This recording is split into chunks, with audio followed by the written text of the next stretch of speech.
الا كان عندك البسكوي والبنان نوضي دابا وجدي هاد التحليه اللي كتجي كريميه ولذيذه ما غاديش تشبعوا منها، بلا بيض وبلا فران، دغيا كتوجد، مكوناتها بسيطه. انا متاكده الا جربتوها غادي تولي معتمده عندكم، فضروري تسجلوا عندكم الوصفه. غادي نحتاج البسكوي اللي كنغطسوه في الحليب، كنستفوه هكا في واحد المول، من الاحسن يكون ديال الزاج.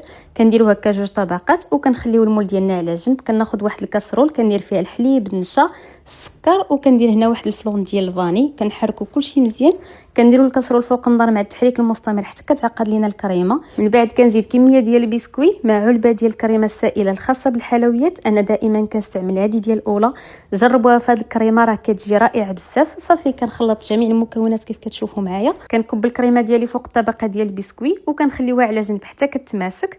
هنايا كناخذ البنان كنقطعو دوائر كيف ما كتشوفوا معايا وكنستفو فوق الكريمه. من بعد ما شدت في راسها كناخذ هنا واحد الكاسرول كندير فيها 2 كيسان ديال الماء مع 2 معالق كبار ديال السكر سنيده وكيس ديال الفلون بنكهه البنان. كنحركوا جميع المكونات، كنديروا الكاسرول ديالنا فوق النار مع التحريك المستمر حتى كتبدا تغلي. من بعد كنخليوه حتى كيدفى، عاد كنصبوه هكا فوق البنان كطبقه اخيره.